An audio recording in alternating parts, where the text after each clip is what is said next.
Would you yourself as a new company drop to 20% just to stay busy? Definitely made a change where we see 4 or 5 really solid leads every week. The number one thing to focus on is going to be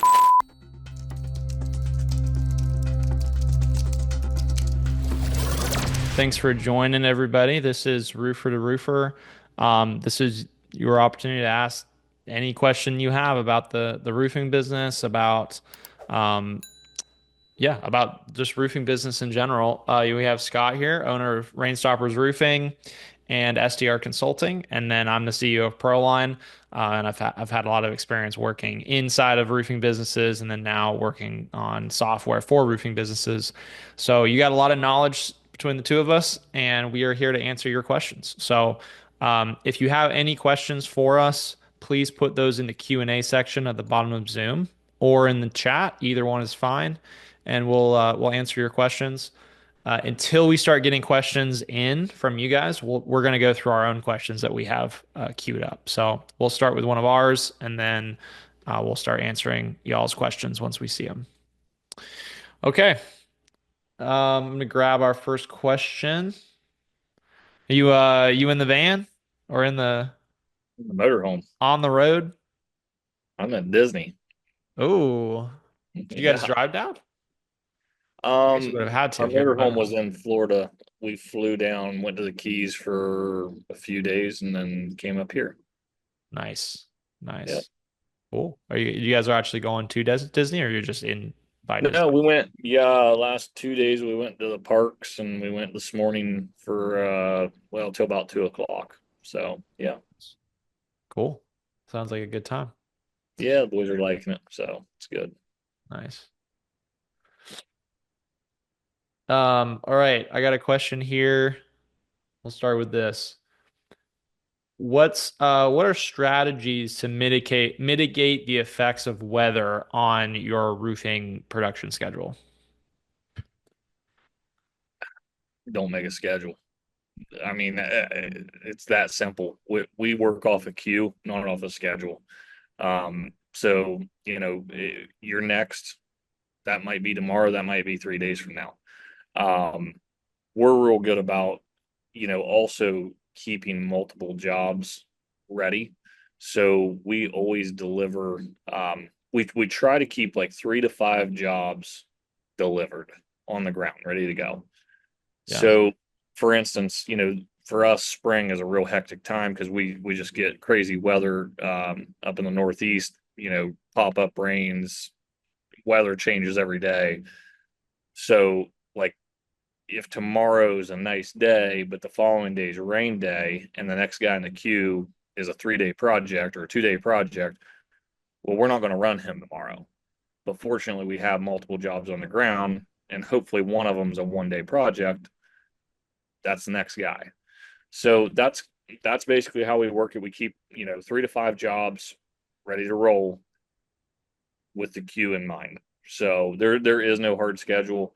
Um, we very rarely get people even reach out, ask when their job's going to take place because we're pretty upfront about, we're 3 to 4 weeks out or we're 2 to 3 weeks out or whatever. We say that up front, and then we let them know we'll deliver material about a week before we do the install. We usually do a big set of deliveries every Friday. So Friday material goes out to multiple job sites with the intent on doing all of those jobs next week. If the weather isn't fit, some of those jobs will push into the following week, and then that following Friday, we just won't order as many loads to be delivered. So that's pretty much how we handle it. It's pretty simple. There is no calendar schedule. It's a queue schedule. Yeah. Yeah. It's an interesting kind of a approach to it. What happens if someone's like, I don't know, I'm making up a crazy exception here or Yeah, stop scenario, me. but Log it. what um what if someone's like, "Hey, I like to have parties at my house all the time, and I need to know when you guys are coming because if it's this day, great, but if it gets pushed to the next day because I'm in the queue and it gets one day over, well, I have a giant party at my house, can't have roofers here." Um, We literally have one not the exact same situation, but the guy is hell bent on he needs to be home during the install. We don't Mm, get that very often, surprisingly, but when we do, we're just upfront. If you're adamant on being available during the project, understand you will get pushed around in the calendar. That's not us trying to keep you from being there. We'd love for you to be there. That's fine. But now we have two schedules to work with, yours and ours ours. with the weather and yours with personal. So Yeah. now we have to make two schedules work together. So if you get bumped, you get bumped. And if that's due to you, that's unfortunate. And then if the next dry day we're going to another job site and you happen to be home, you got bumped on our account now. So, Yeah. uh, it's just kind of the way it works. And the only way they'd get bumped on our account is if it is a bigger job, which this one happens to be a 2 day job. And right now in Southeast Ohio, we're seeing a lot of different days come in with rain. Yeah, tomorrow's nice, but you're getting bumped because we're not starting your project and not able to finish it before the rain comes. We're going to go do this other guys. I'm sorry. Yeah. So yeah, but again, we're very clear about that up to like we're very transparent. If you have a stipulation on install, understand that now we're fighting a second calendar. Yeah. Yeah. No, that makes That sense. usually throws people completely off to where they're like, "Oh, I don't have to be there." No, you don't need to be there. Oh, well then just do it whenever you're ready. Oh, yeah. They just sometimes assume that they need They to be. assume they need to be home. They assume that it matters. They assume no, we're going to work from 7 to 5 to 6. We'll be cleaned up and out of your hair when we're not there, and we don't need anything from you. Like we're going to show up, do the job, and we're going to go home. Yeah. Yeah. No, it makes sense. Cool. All right, guys. So one question down on our list. If you guys got questions for us, please do put those in the Q&A or the chat, and we'll answer those. Always like answering all's questions if you guys have them. I got another question here. What is the best way to upsell a prospect that's already, down for the roof? What's the best way to upsell them without coming across as pushy? We don't really push a lot of upsells. The only couple things we do are things that we truly feel are valuable to the customer. Um, and they're not going to be valuable to every customer. So there's three. One of them is an extended warranty. Um, and we feel that we know what the value is on that. People can say whatever they want. We've done this enough times. We know the value of it. It's worth it. Um, so we'll try to sell that. Gutter guards, if they have a lot of trees around their home in our area, a lot of hardwoods, oaks, maples, stuff like that. So a lot of leaf fall in the fall. So we will try to upsell them gutter guards. It's a great value to the customer. They don't have to clean their gutters. And then we always try to sell a lifetime pipe boot because we feel, especially if they're going with the extended warranty, everything on that roof is covered for the period of the extended warranty outside the boots. If you're going to spend the $1,000 on the extended warranty, spend the extra $200 on the upgraded boots. Um, it's a great value because it's going to be the first place to be a problem that's not covered by any warranties. So that's basically our three. And I I want to say we don't really approach it after the sale. We try to approach it during the sale. So it's more of a we want to sell it as a package. Whatever makes sense for that customer, we try to just put it together at the point of sale. Yeah. Yep. No, that makes sense. All right, guys. If you guys got questions, please put those in the chat.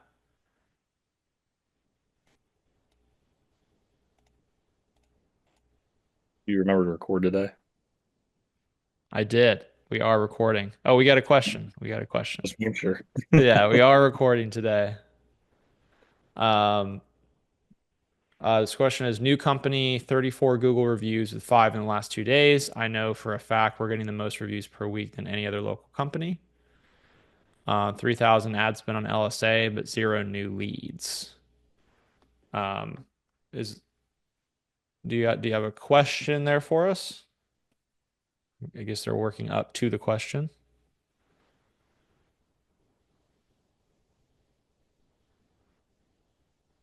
We have another question from Anthony. Thank you. But I want to make sure we get the first question. I'm sure he's typing something up. I don't know how you'd have 3,000 spend on LSA with zero new leads, because if they're not legitimate leads, LSA should reimburse you the cost of those leads. Do you pay per lead? You pay per lead as Oh, long as maybe he says verified. budget. Maybe that's what he's saying. Is budget. He has a $3,000 budget maybe, but there's not spending. Yes, what should I do? I understand, Brandon. Yeah, budget. Yeah, so the LSA is a tricky thing. Um,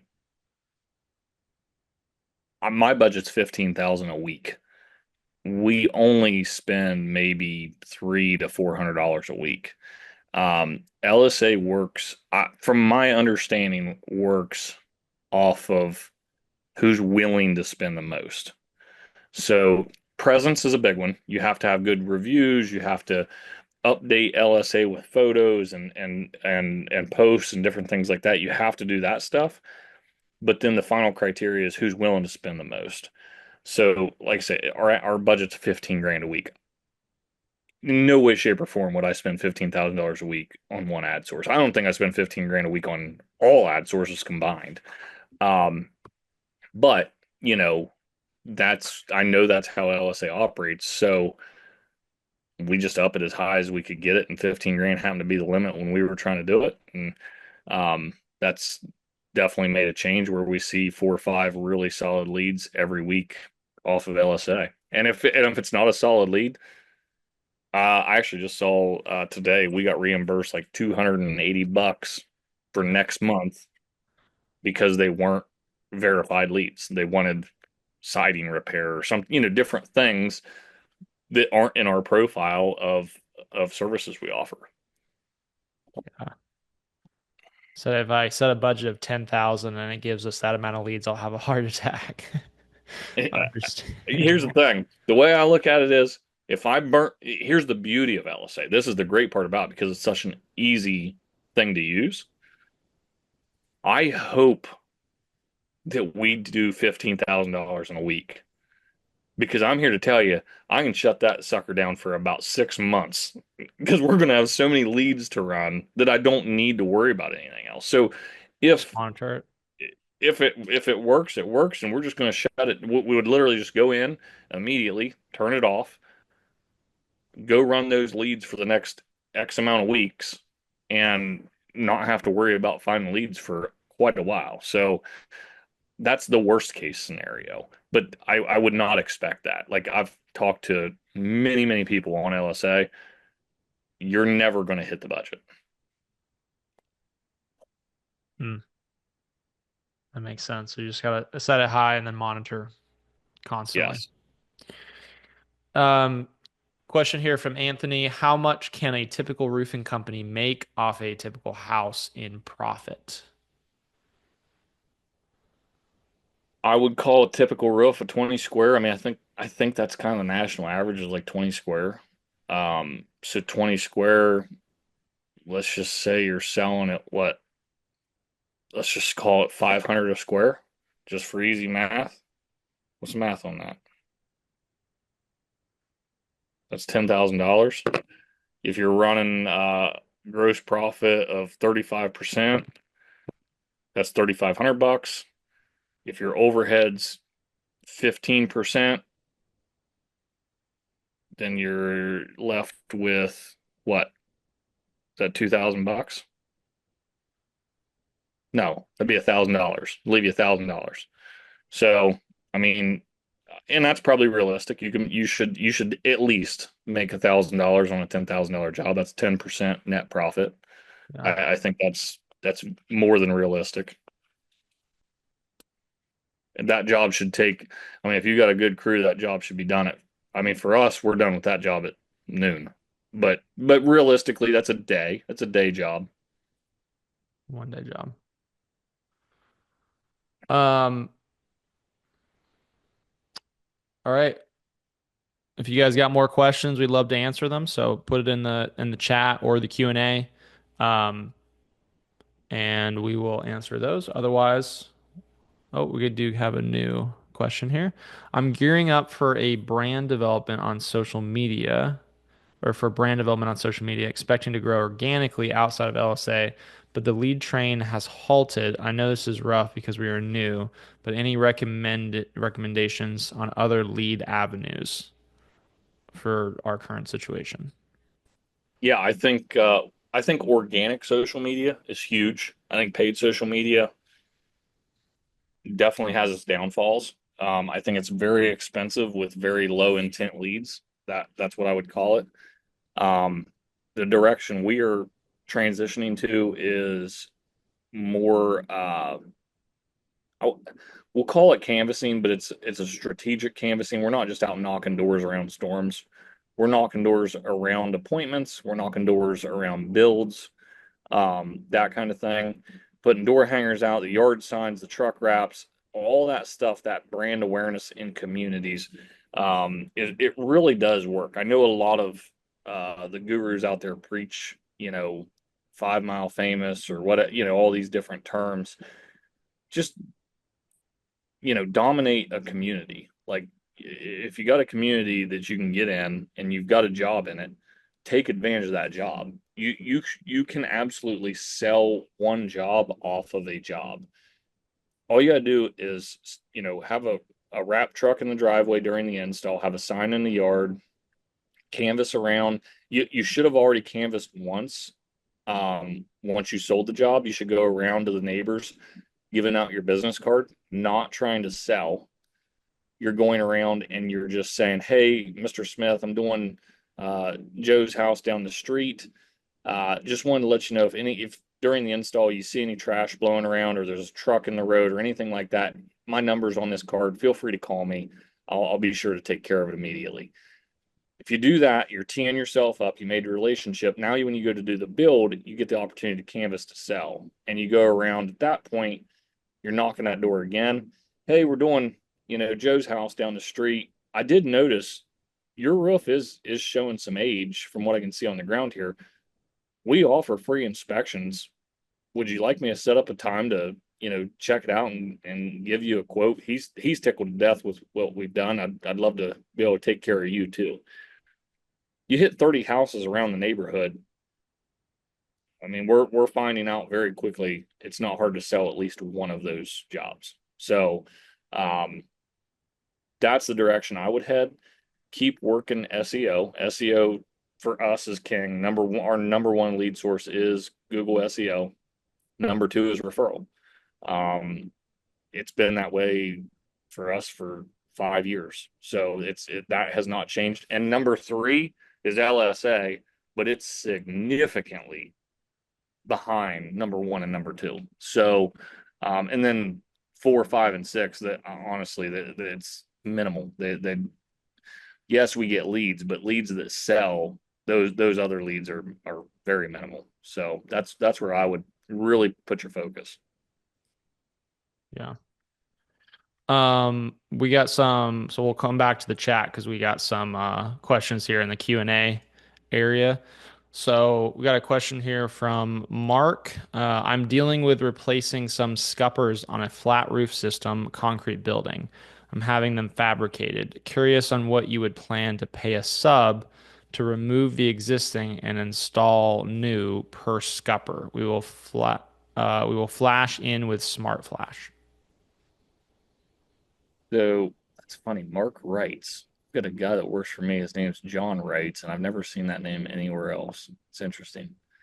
Um, Good question. But for us, we don't do a ton of repairs, so I don't want to say that I could give you a great answer. I would actually have my sub give me a price on that before I bid it. That's how, and then I would put my markup on it. That's how we would handle it. Typically, if we're doing a full replacement, scupper replacements, just it's built into our per square labor price. So for us, I wouldn't say I'd be able to give you a great answer. Our subs don't really, I wouldn't say have a per scupper price. What they'll do is if it's one, they're probably going to charge me $500. If it's 10, they're probably going to charge me 2 grand. So it's like they just look at what their time's worth to go out there and do it. It's not a per piece item, I guess, for a repair. All of our repairs are kind of time frame type situation. Yeah,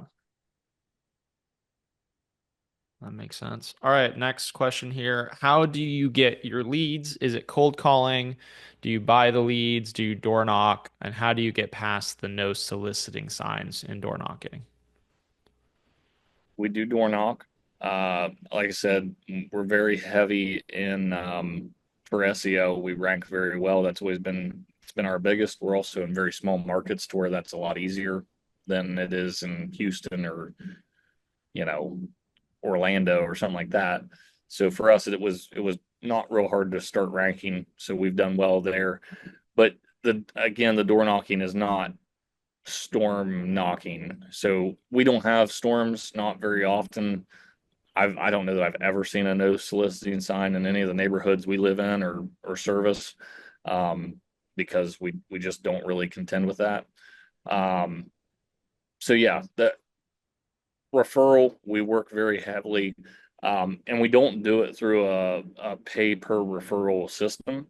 We just do the right thing and take care of our customers, and they do the right thing by referring us to their friends. Like it's not a real difficult situation. We don't do anything special. We do what we say we're going to do. We do an excellent install. We follow through with the promises we made, and sure enough, they always pass their friends on to us. So, um, this business is not as hard as people make it out to be. You just got to do what you say you're going to do. You'll beat 90% of your competitors just by doing that. So, um, just focus on doing the right thing. Yep. I got distracted here for a second. Did you address the no soliciting sign? Is that what you were just talking about? I've never seen one. Oh, you never seen it? we, Yeah, we because don't because have them. Like we don't have yeah. storm in a storm area. This isn't, we just don't get storms. So there's not nobody's putting out no soliciting signs. That doesn't Yeah. really. When I was door knocking, I would it just depended on how I felt that day when it came to no soliciting signs. And it also I would generally it was plausible deniability. If I could honestly say that or like kind of play it off like I didn't see it, like if it was like kind of hidden or like at an angle, I could just face my back to it like I didn't see it. I'm not gonna lie and say I didn't see it if they asked me, but like I can sort of position myself where it's plausible that I didn't see it. The it's like there's nothing illegal about knocking on someone's door. It doesn't matter if they have no soliciting sign. Like you can go knock on someone's door anytime. They can also tell you to leave anytime, which is what they typically are going to do if they have a no soliciting sign, but not always. And the thing is, like the it scares off most door knockers, so they've received less knocking. And the other thing that I realized when I knocked doors was that um, a lot of people that have no soliciting signs don't know they have no soliciting signs. They forget. Or often it's like it was a previous owner of the home. Maybe it's the dad, but the wife answers the door. She doesn't even know it's there, right? So it's like just because there's a no soliciting sign, it doesn't, I would say you have about the same chance of selling that door as another one, but you also have a higher than average chance of getting yelled at and potentially posted in a neighborhood group, right? So you got to weigh that. And often I think what I would do is like I would just wait till later like I would knock an area and then I'd go hit the no soliciting on my way out just in case it went bad. But End so your day that on a was real shitty note. yeah, that's the thing. It's like it's Now, I mean, you're risking something because if they did put that up and it's not from a previous owner, they might have a reason. They might have a baby sleeping. They might have a noisy dog. Like, so you're going to get yelled at if you're knocking on no soliciting signs. But it's also so my general attitude is like abundance. Like, there's always another door. Like, why knock that one? But that's why I was like some days I was just willing to risk it. So. I don't know. That's my take on this thing. So, all right. So we have a. Let me go back in the chat. We have a few different questions here. So, question here, what are some key SEO tips for a small roofing company? And the next question is, how would you structure your SEO as a new company? So those are similar questions. I'll Oh, address, well, I think we both have insights here from different sides. I used to be an SEO, but it's been some time. So why don't you start off and talk about what you guys are doing first, and then I'll come in with what I currently see, though it's a little outdated. yeah. Again, we're in smaller markets, so keep in mind, like the competition's just not as great. Um, but for us, we rank one in a market, one in another market, two in a third market. Um, Almost all because we do the basics. So we make a daily Google post to each of those GMBs. It's just a post with some good keywords in it, uh, roofing, Charleston, West Virginia, roof replacement, whatever those keywords are. We make a post. We try to upload at least one photo to that GMB each day. We work reviews heavily, not really with any effort. We use ProLine's review follow up for Google. Yesterday we got 4 reviews across we have 4 locations. The one we're not ranking in because it's very new. But we got 4 reviews yesterday. I think I've seen 3 so far today. We do absolutely nothing labor wise to get those. We solely rely on ProLine's review follow up that works tremendously to get those reviews. All we do is quickly respond. So Google recognizes responses to reviews, good or bad. And we make sure even in the responses to try to throw in some sort of keywords like, thanks so much for the great review. We're glad your roof replacement went as expected. We love working in Parkersburg, West Virginia. Like whatever. Like we try to just throw in some kind of keywords to make it uh, tangible to Google. Um, but the review generation has been, I would say, the number one reason we rank the reason or at the positions we rank. We do nothing special for it. We just do what we say we're going to do during the process, and then Proline takes it from there and gets those 5-star reviews constantly. Yeah. You gotta have you. I mean, almost immediately you need automation for it. And if that automation can come from the sales rep, from their phone number the customer already knows, that is going to make it even more effective. But even for a very small company, I mean, it's a lot to be manually asking for reviews. You just once you're at that point in the process, you need to be focused on the next lead, on the next opportunity, not chasing someone down for the review. The way we did it, AJ, was because Proline works from the sales rep phone number, the automations do. The text goes out, hey, AJ, I really appreciate you hiring us to do your roof. I know you had a great project.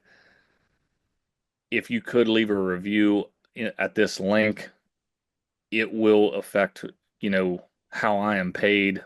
I forget the exact verbiage we use. It affects my year-end performance bonus, something like that, to where now the homeowner feels inclined. Hey, that guy did do me a good job, and this does affect his livelihood.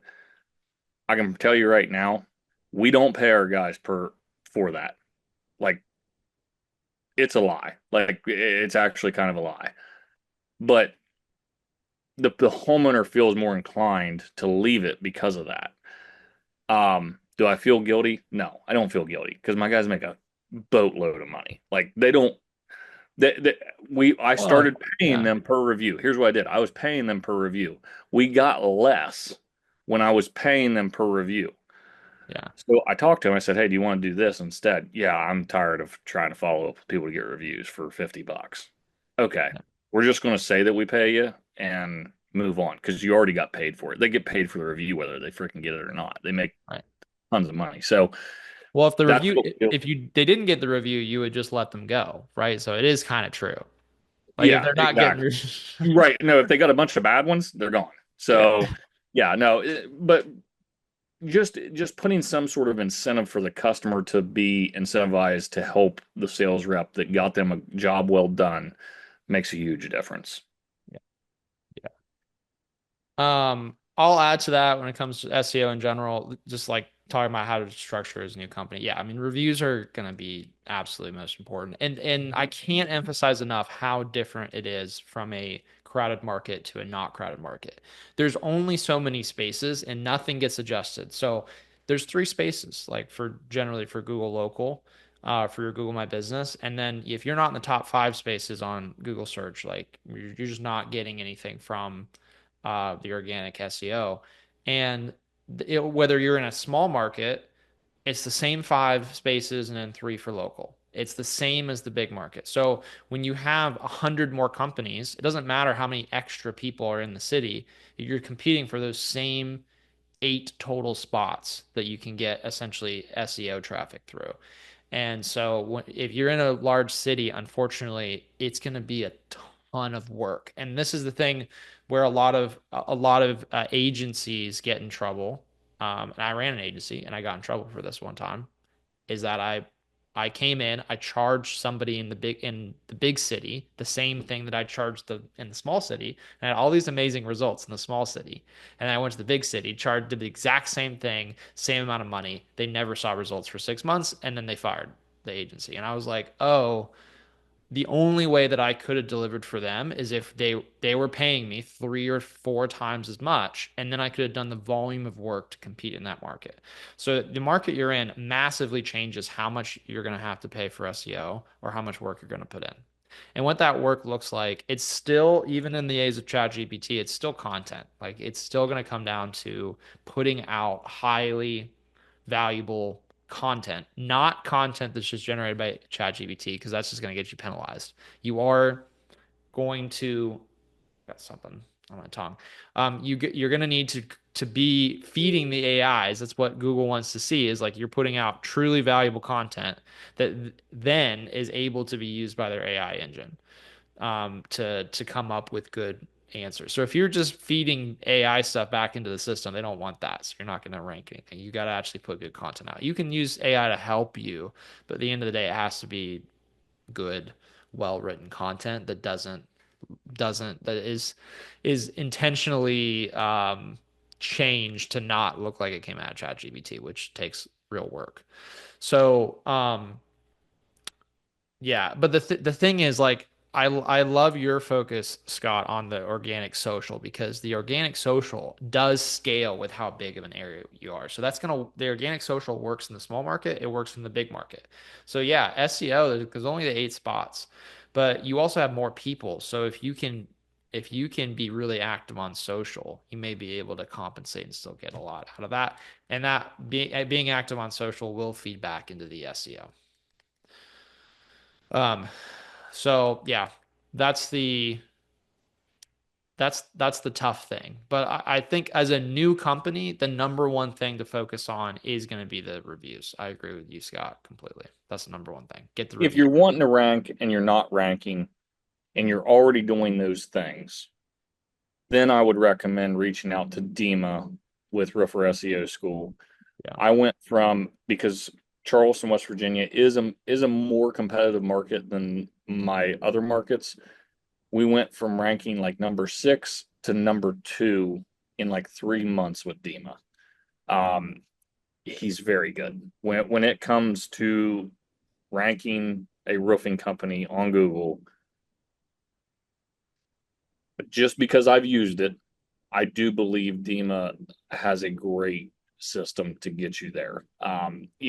Mind you, if you're at the bottom or not even existent on Google, it's not a magic trick. You have to have some kind of presence to get you over that hump. But Dima does have those tools to kind of get you over the hump and maybe get you up into that top three. So it worked for us. It was $15,000. Like I will just put it out there. It's not like it's inexpensive. It was 15 grand.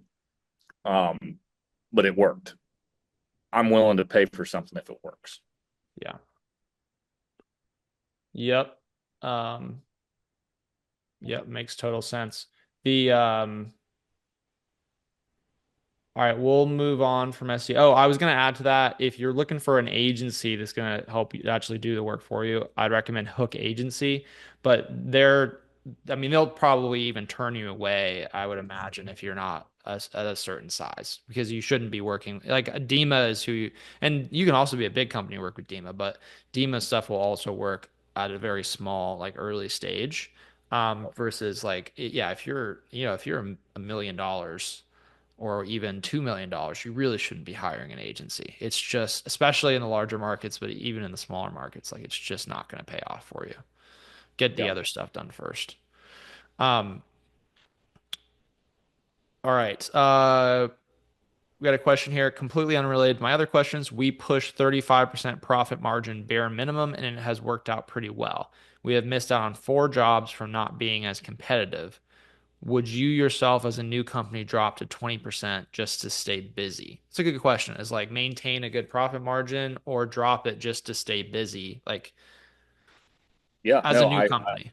we literally, so I run a mastermind group 20 minutes before this starts. Well, an hour and a half before this starts, but it runs for about an hour and 10, an hour and 15 minutes. And we literally had this conversation because my goal is to always be profitable. That's that's goal one. Goal two is to always keep our crews busy.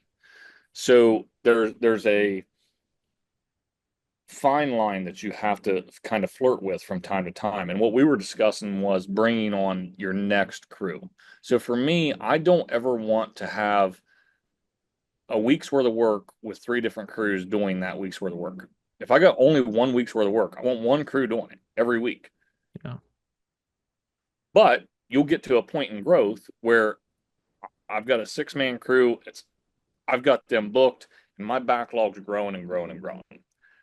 I've got to bring in another crew and figure out how to run both of these crews now. Every day I can potentially run them. So what we do is we start playing with that line. So 35% is like our average. If we get really busy, we will go up to 40 to try to maintain our backlog between 3 and 4 weeks. We don't really want to go over 4 weeks. If we start flirting with that 4 weeks, we'll bring on that next crew. It's time to bring on another crew, get them trained, get them installing, get rolling. But another crew will shrink a backlog fast because if you only had one, now you just doubled your production rate. So now your backlog gets drastically shortened very quickly. So as soon as we make that move, what we look at is, okay, we need to continue to make profit. We can't ever sacrifice the business because the business has to have profit to survive. So what we'll look at is what's it take? What's our bare minimum? Worst case scenario, even if there's some hiccups in the job, because there's always little problems, little things here and there. What's our worst case scenario, bottom line, to make profit? Okay, let's say it's for us, usually after commissions are paid and everything's done, it needs to be around 23%. That's about usually where we're at. Like we need to hit that because once commissions paid, now it's like 16%, and then you got overhead. So if we're at 23, 24%, maybe we start bidding jobs at 28 to 29%. We're still not seeing that backlog extend. We're still shrinking. We're not maintaining, we're still shrinking. Okay, maybe we'll drop it another 3 and go clear down to 25%. For us, 25 is basically the least we'll bid jobs at and know that we still make profit. And then usually at that point, either one of two things happens. Either we've caught up all of our backlog and we have to tell the second crew that we don't have any work coming up for them, or we're starting to sell enough volume that that other crew is busy again and we're starting to create backlog for both crews. Now we get to start marginally increasing that margin again and start getting to where we want to be at that 35%. Yeah. Yeah, it makes It's sense. just You a game. It's literally just a game. You're playing with a number. You're supply just demand. the cheaper you go, the less money you make, but the higher your backlog gets. The more you start charging, the less your backlog gets. And you're just trying to find that sweet spot to where, are you ready to grow? Well, then you need to probably bring this number down a little bit and bring this number up some, right? Yeah. If you're happy with the business you've got, then you need to start balancing that out. Like that's just what it is. Yeah. Yep. Um, just doing business. All right. So I guess the short answer to that question is the question, would you as a new company drop 20%? The short answer is yes, until that backlog starts to grow, and then you might need to play with it depending on whether or not you want to add another crew, which there probably should be a point where first you're raising your profit margin, and then once you still have a backlog with profit, then move to another crew. That's what I said. We get Yeah. to 40 and we're Oh, still okay. I missed going, that. then that's when we, but I will second that. Only go to 20% if that's still a profitable number for your company. Yeah. Don't go to 20% Just, to lose money. Like you yeah, need to don't lose money. profits got to be number one priority, and then second priority is am I busy? Am Yep. I growing? Yep. Yep. Question here from Rob. Any luck with AI lead gen services? Are those worth trying? Scott, do you have any experience with AI lead gen? I don't have any experience with AI lead gen. The only experience I have is with an AI reception type service. How do you say it? Alivo? I think it's a Alivo is how it's Livo. spelled. Yeah. Alivo. Um, we love it. I freaking love it for after hours. It's great. I don't think it's a any sort of replacement for a true reception person, for someone that really runs the office and takes care of managing those customers. But I do think for after hours, we're getting leads responded to. We're getting calls that are coming in at 7 p.m. answered, and it's all through an AI generated software that does a pretty daggone good job. It takes it just a little bit of setup, but the team, um, it's very good. They're very involved. They're willing to help you get things set up. I've got nothing but good things to say about it. Yep. Makes sense. All right. I'm just gonna put And not those. that I don't believe in what I say, but it will probably benefit you if you put me as a referral on a Livo or with Dima. I think you get a discount just because I've used both of them. I used them like Yeah. today. And I think I've got some sort of referral thing where you get a discount for them. So if you Yeah. do try them out, let them know. Perfect. Yeah. Let us mention mention Scott. All right, guys. We are out of time, so I know we have some other questions here, which sorry we won't be able to get to those, but um, please do circle back next week. I'm gonna copy these and see if I can um maybe put some of these in our list. But please do join us next week and we'll keep answering questions. Really appreciate all the questions today, guys. That was a lot of questions, which we always like. I'd rather answer yours than just go through our list. So thank you so much, and we will see you guys next week.